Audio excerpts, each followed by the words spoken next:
Okay, so how I would go from $0 to 10K a month in 60 days. And this is actually something I've done before. Actually, I've done 30K in my first month on a completely fresh faceless channel of mine. And here is the real time views that I had. I was getting 19K views per 60 minutes. And I had only 4 uploads on my channel, completely fresh. 17.5K on my first video, real time. And that also got me to 1.4 million views in 48 hours, only a week later.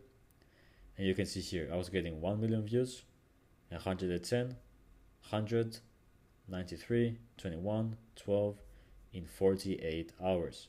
And what did that result to? That resulted in $4,000 in payment on one single day. Let me repeat that. $4,000 in one single day. And then the day later. And then the next day, and the next day, and the next day, and the next day. But there are also ups and downs. And that was also around 10 uploads in and around 7 days after being monetized.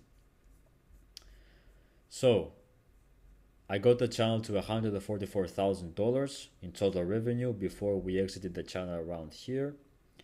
And you can actually see the channel here. It is actually 145,000 now. And it is in USD, of course. The currency is USD.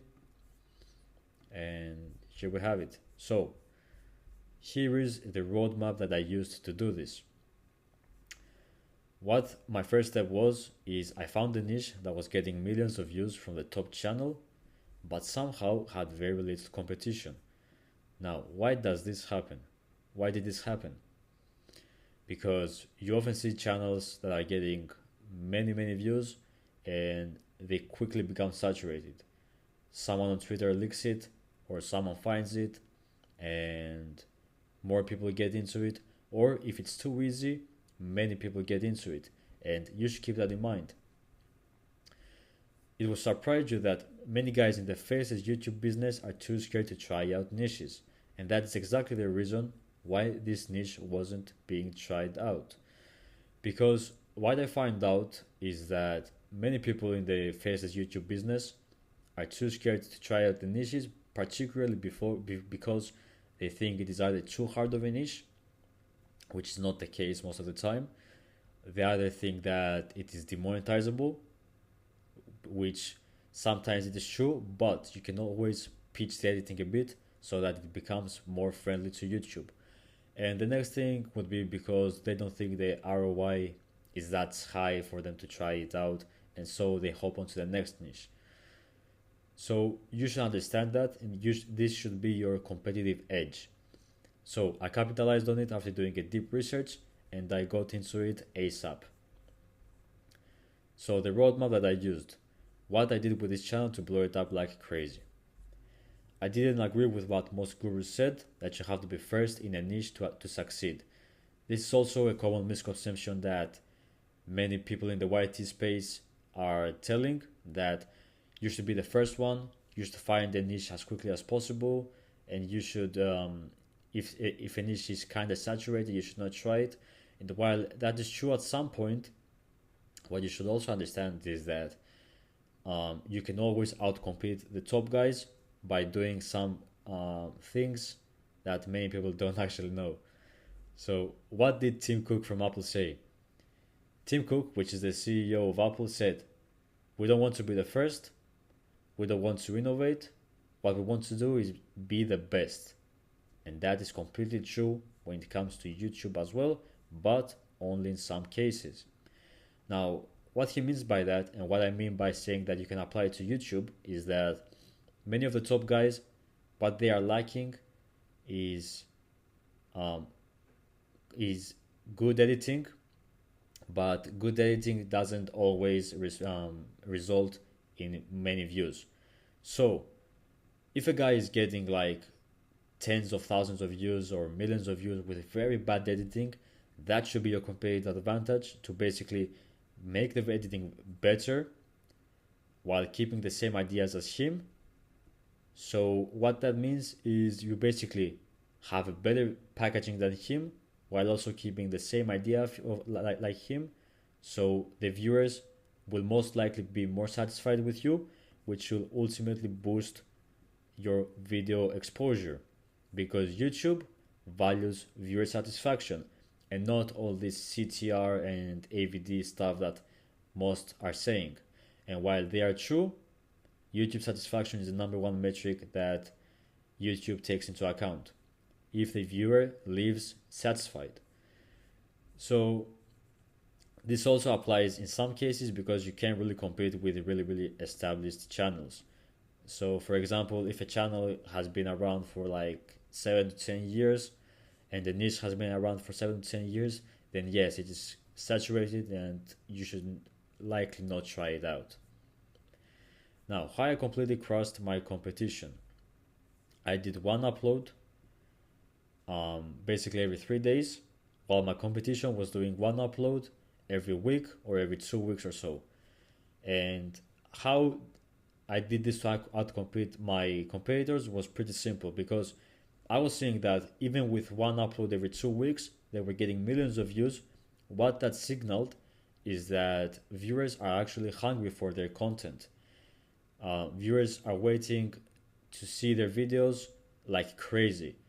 So I said to myself, like, if this guy is getting millions of views every 2 weeks, what if I was doing a video like every 3 days, and viewers would I would basically attract his viewers, and they would ultimately be more familiar with me, and they would like me more, and that will result in more views, of course, and in more trustworthy subscribers that would push the videos to new viewers.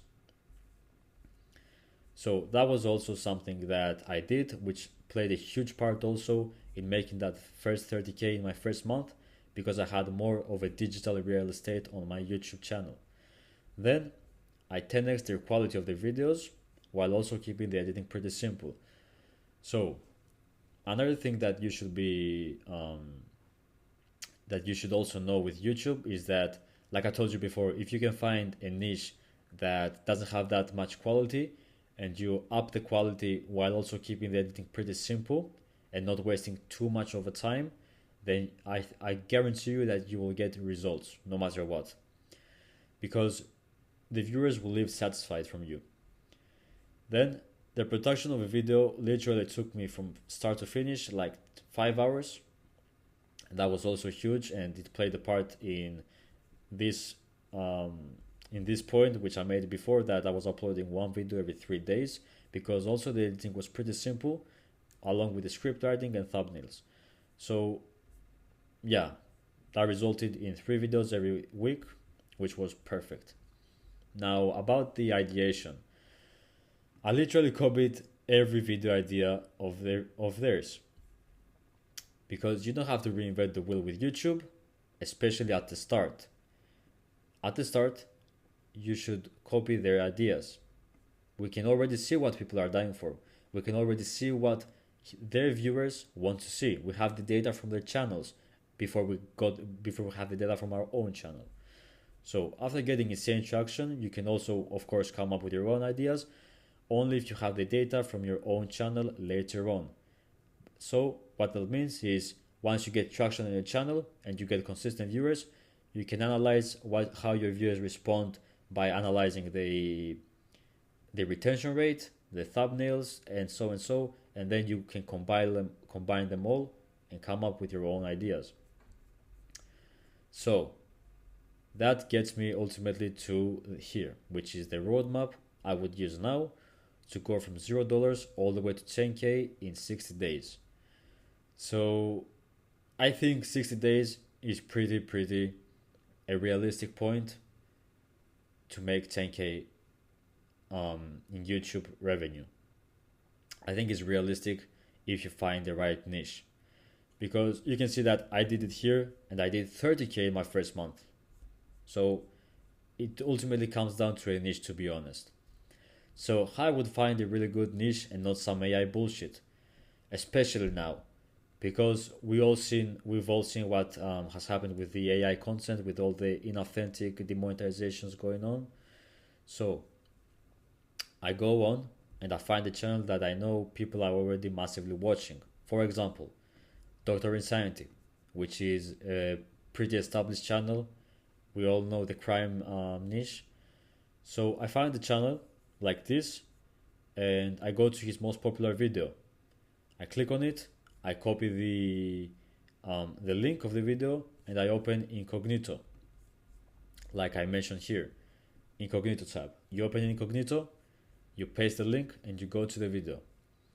Then here on the on your right, you will have basically the suggested videos, and I want you to try and find out videos that have been uploaded recently, have many views, and low subscribers. So that will signal you that this is a niche. Then I want you to click on that particular video, copy his own link, and then paste it on a new incognito tab. So you can go deeper and deeper into niche research. So you can see around where we are going with this. Now, you can ultimately find a niche this way. That was a pretty simple explanation, but yeah, this is exactly how you find a niche, how I found my own niche. Once the niche is found, reverse engineer it. What I basically mean by this is you reverse engineer how a video is made from the script writing, from the footage, from the editing, and so and so. Now this can be done with Gemini, with the AI tool of Google at around 70%. You can reverse engineer it pretty quickly and easily with Gemini. And also, there are two options from there on. Once you reverse engineer it and you understand how a video is made, you either handle everything until monetization. So you handle script writing, but you can ultimately do this with AI now, especially Claude. You can do the editing and the thumbnails. Now there are two outcomes from this. The one outcome is that you get that it's really good to keep extremely high profit margins at around 99%, but it isn't scalable enough. Meaning that you can launch many channels since you are handling everything. But to be honest, you can still hit 10k a month with both. I've done it before, before hiring. When I first started out with YouTube, I was doing everything myself. But I would say that once you are monetized, like I'm mentioning here, you should always try and find people to do your videos, which ultimately gets me down to the second option, is to run it like a business, which means you handle only the ideas of videos and managing teams and basically reviewing the videos that go out. Because like I said, we want to run a legitimate business and not some get rich quick scheme or making money quick and all that sort of stuff.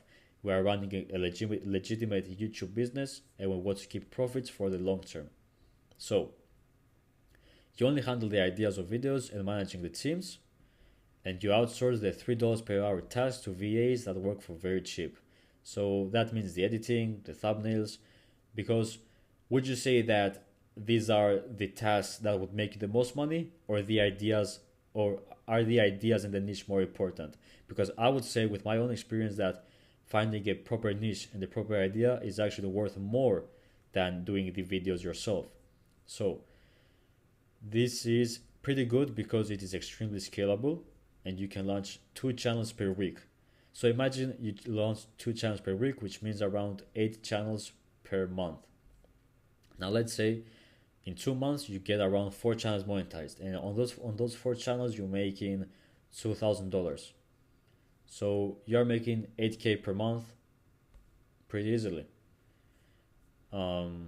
without making a lot of money from one channel. So you become an operator.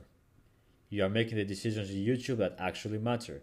You are not doing the cheap stuff. You are not doing the cheap tasks. You are doing the things that will actually get you to many views and ultimately making more money. Now, that will get me back to the ideation part, which I'm going back here again because it is really, really important, and it basically will guarantee you the success or your failure in YouTube.